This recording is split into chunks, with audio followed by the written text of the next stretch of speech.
I'm Dana Denha, and you're watching FYI. Last year, as the city celebrated its 200th anniversary, a park was named in its honor. Bicentennial Park will be the home of Ann Arbor's first universal splash pad. But critical funding is needed to complete the ongoing project. The city is asking community partners and businesses to close the funding gap, which is less than $400,000, so families of all kinds can enjoy this amenity as soon as possible. And watch as the city renamed the park and the plans to make this a destination in Ann Arbor. So this park will be enjoyed by children from all walks of life. We are officially renaming Southeast Area Park to Bicentennial Park. And it's named in commemoration of our city's 200th anniversary and really symbolizes our values and where we want to go in the future, which is to be a more inclusive city for all. It's a very underutilized park. There's a lot of space. It's an area that could use some reinvestment in the community. It's a gateway in that southeast corner of the city. The bicentennial anniversary has really been a celebration of how far we've come and where we want to go in the future, which is we want to create a future in Ann Arbor where no one is left behind. It's more inclusive, where everyone can have an exceptional life here. And this park really symbolizes that. We'll be putting in the city's first splash pad. It's going to be a universally accessible splash pad, a new playground structure. We will be renovating the pavilion. We'll be renovating the restrooms here. We will also be looking to pave all of the parking lots, all of the walkways to make this truly an accessible park. But we still need $1 million to just get the splash pad built. And until we can do that, we can't put shovels in the ground, unfortunately. I think this is going to become one of the gems of the park system. Imagine yourself being part of the legacy of a park that children are able to enjoy for years to come.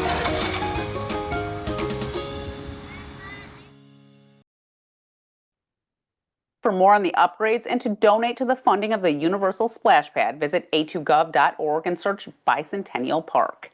Stay tuned, and we'll be back with more in exactly 30 seconds.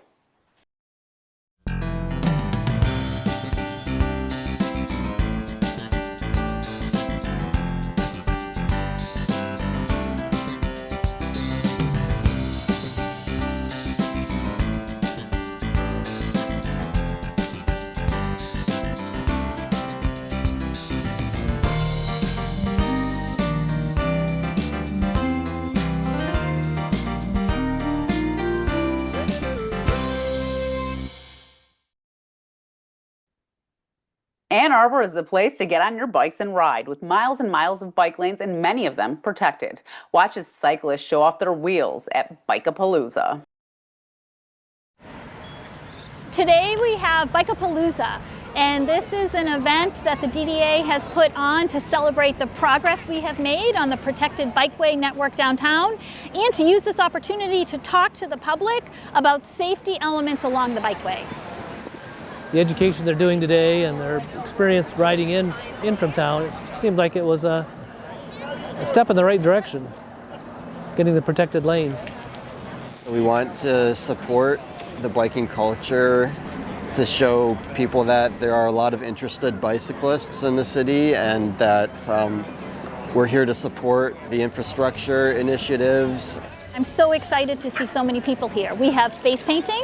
We have our friends from the Ann Arbor District Library doing homemade buttons. We have David Zinn doing some chalk art, and we have chalk art for the kids. We have a spinner game where you spin a bike wheel and you win a prize. We're giving away bike helmets. It's just a good way to get people outside and get some exercise. It's just a great way to get around town. I work for the DDA. Get ready to ride to the 2025 Bikeapalooza on Saturday, September 20th from 12 to 2 p.m. at the corner of William Street and 5th, across from the library. The city is home to more than 160 parks with scenic views, places to play, and some top-notch facilities. See all that Burns Park has during this Park Peak.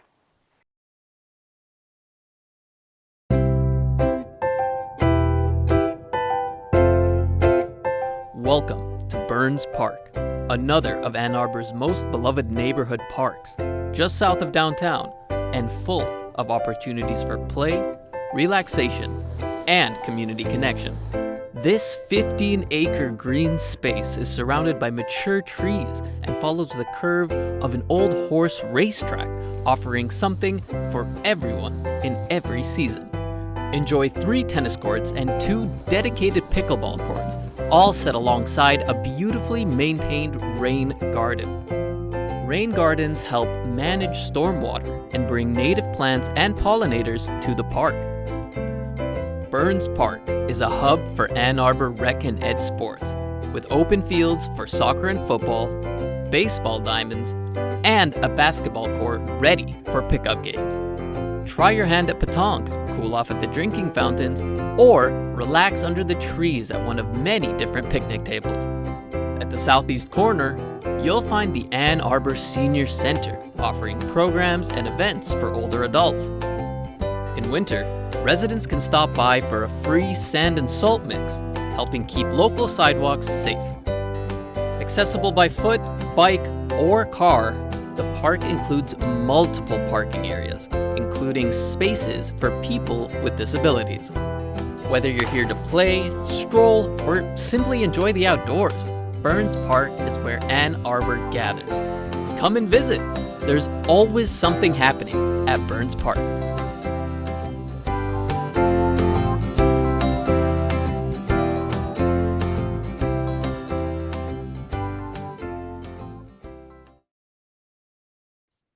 The road is a shared space, and it's up to all of us, drivers, cyclists, and pedestrians alike, to stay alert and prioritize safety. Now that the school year is in full swing, we have to settle back into a routine. With school buses back on the roads and increased traffic during the morning and afternoon hours, it's essential that we all navigate these changes lawfully and responsibly. Joining me is Jordan Ewald, attorney at Michigan Auto Law, to discuss the best practices to share the road.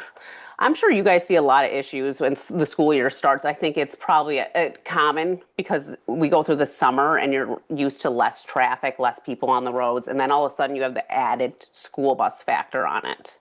Yeah, absolutely. I think that is just kind of hit it right on the head, right? We're driving through the summer, a little bit less traffic, less stoppage, especially when you're, leaving your neighborhood or driving through downtown or wherever you live.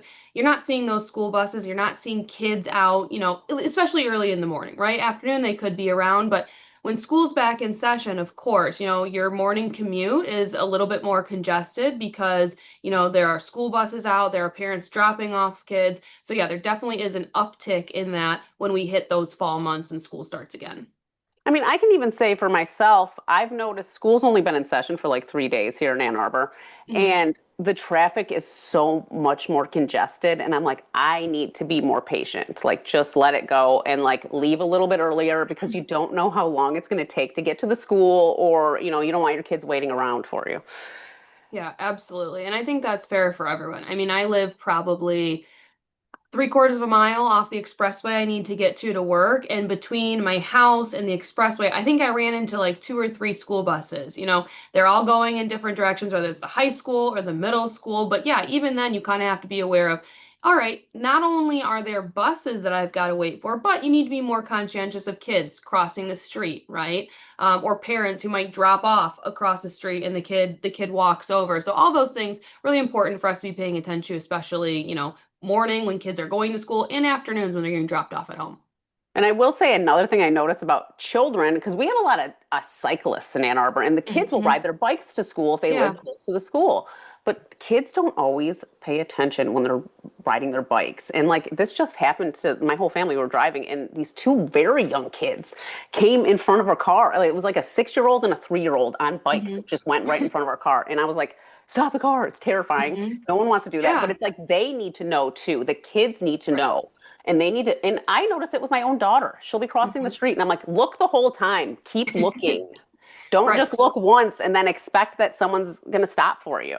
Exactly. And I think that's, important too, is it's a shared responsibility. Like you said in the morning, in the beginning, for drivers, you need to be aware of pedestrians and bicyclists and kids, but also it's really important, I think, for parents to kind of talk to their kids, bike safety of when you get to a roadway that you're going to cross, make sure you look both ways. Maybe it's best if you walk your bike across the street. So you do have to take that pause and get off your bike before you just kind of run out into traffic. And then once you're in traffic, make sure your head's kind of looking where you're at, and what's coming or what's behind you, just so that everyone can stay safe. At Michigan Auto Law, what are some common issues you see once that school year starts and people are sharing that road with the buses? Yeah, I think one of the things that we see are people who try to go around the buses. That's something that I'm sure you've seen even in your commutes. You know, people get frustrated. There's a long line of cars waiting for the bus to pick up or drop off. And you either see them go on the left side around the bus, or I've even seen people go on the right side, which is really scary, like onto the shoulder. But, you know, that's something that we see a lot. It's important to talk about that because it is illegal. In the state of Michigan, if a school bus is stopped or they have their red flashing lights on, that means that all the motorists need to stop behind them at least 20 feet. So cars that are traveling along with the school bus, but then also cars that are oncoming. So if you're on a two-way road and you guys are, you know, facing the school bus, you're going to have to stop too, as long as those red lights are flashing and the bus is stopped. I've had this scenario that's happened. There's a bus stop right at the end of my street. I live on a Mhm. court, so like there's Okay. not a lot of traffic or anything. Right. But one of the kids gets dropped off right at the corner of our street, and I'm usually leaving to go pick up at that time. And the bus will have its lights on and stuff. But then I'll wait. It's a turn situation, so it does sort of seem a little bit weirder than like Yeah. when you're going straight on or you're behind the bus. But then the bus driver always waves me to go, and I'm like, do I go?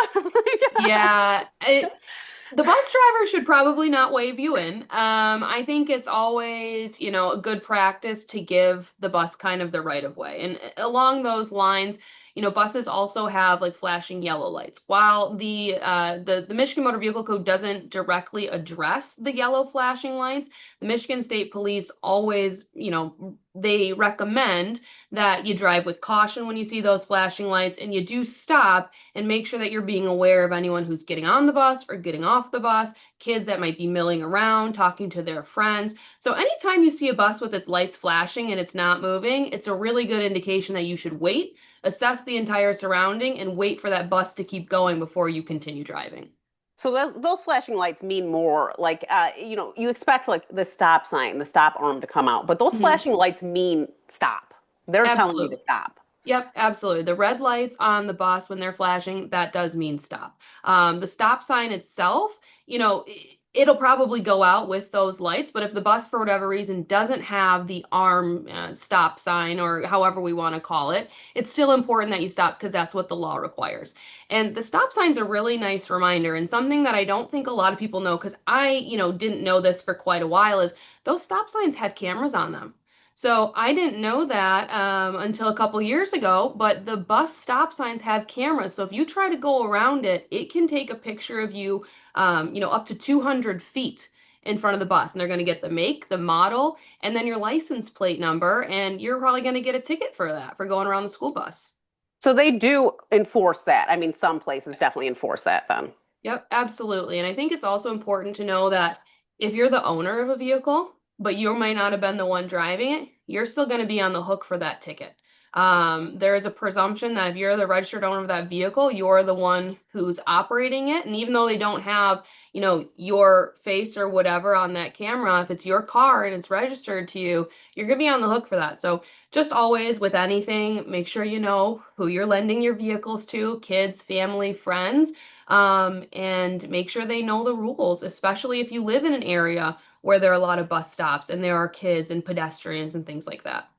You know, I never even really would have thought about it like that too. You Yeah. know, that aspect I never even would have like I would have been like, "Oh yeah, take my car to my nephew or whatever." And Mhm. then what if he doesn't know? I don't know how well he drives. I don't drive with him a lot. Right. And that's a thing that we see a lot as parents, you know, family members, close friends are like, I mean, I've driven with them before once or twice, and I think that they're a safe driver, but it's really important that if you're lending someone your vehicle, not just to protect yourself from a legal aspect, but to protect other motorists, you know, pedestrians, people crossing, just say, hey, make sure you know there's a school bus stop that's right down the road. You need to make sure that you wait for that bus before you go through. So all really good reminders for everyone, but especially important if you're going to be lending your vehicle to someone. I think another thing I'd like to hammer, and it's not necessarily a bus thing, but there's so much more foot traffic on the road, and all of us try to cross at the crosswalks, and I think in the state of Michigan now I'm not sure, but I know in Ann Arbor we're all supposed to stop for pedestrians and crosswalks, especially when it doesn't have that automated walk, don't walk thing. And I've seen at the school where I'm scared sometimes when I cross the street to go to the school because I'm like, I'm carrying my 2-year-old and I'm going to get another child. And I notice that people are like stopping really fast or like, oops, you know what I mean? And it's like, you're in front of a school. That is, be as more cautious than you've ever been in front of a school, please. Exactly. It's know your surroundings, know the time of day, but when you're around a school, especially younger kids, I guess I don't know, maybe not younger kids, but all kids. If you're older, you got a cell phone, your nose is probably in your phone and you're walking across the street, right? So we need to pay attention for that. But in your circumstance, if you're juggling a couple different kids who are depending on you and may not always be the most cooperative in the moment, it's really important for people to be paying attention to their surroundings if they see people. And it's not always, oh, you're driving down the road, you see someone in your peripheral and you think, oh, I'm good. But as you're getting closer to that intersection, make sure that it's still clear. Make sure that that person has stopped if you're going to keep going. If they're looking at you and they're like, ooh, are we making eye contact? Am I going to go? Are you going to go? Probably just let the pedestrian go, just so that everyone stays safe. Yeah, a pet peeve of mine is when the pedestrian makes me go. And I'm like, I'm Yeah, stopped for you. Please just right. go. Right. We're just doing each other a favor. We see each other. It's okay. You go ahead. I'm in my car. I don't mind waiting. But yeah, I absolutely get where you're coming from. Another thing that I'd like to mention, and I feel like we're seeing more and more of these around the state of Michigan, and this is for pedestrians Mhm. specifically. They have those buttons that you press that give those flashing Yeah. pedestrian crosswalk.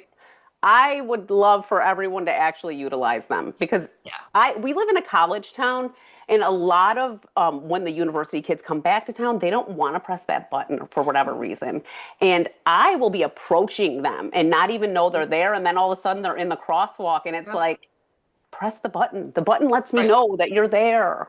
Exactly. It's there for a reason. It has a function. You press that button, it alerts the traffic signal, it alerts the walk signal, make sure that everyone's on the same page.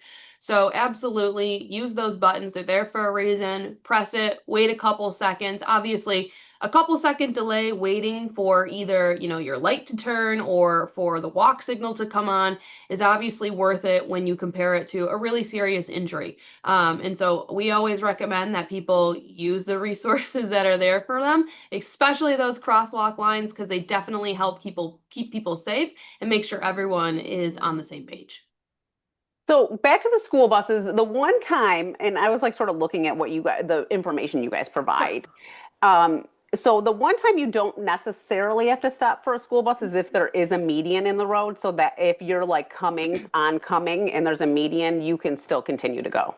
Yeah, so if there's what it's called a divided highway. So essentially, if you have traffic traveling in one direction and then there's a median, a grassy median, or some sort of physical barrier, traffic on the other side is not required to stop. There is a provision in there that if there is a crosswalk or some sort of, pedestrian walkway that connects the two, there is a responsibility for you to stop and take a look at that. But if it's just a median that's cutting between traffic going in opposite directions, if you're on the opposite side of the bus, you're not required to stop there. Do you have any tips for, kids and adults that are waiting for their kids, like when they're leaving the bus and maybe crossing the street or Mhm. which way to go? In Ann Arbor, we have this rule where, like, with city buses, not school buses, but with city buses, they tell people to exit behind the bus, like they get out of Mhm. the bus and then they cross the street behind it, so the person behind the bus, the driver behind the bus, can see Yeah. that person crossing the street. Right. Do you find there's rules like that with school buses?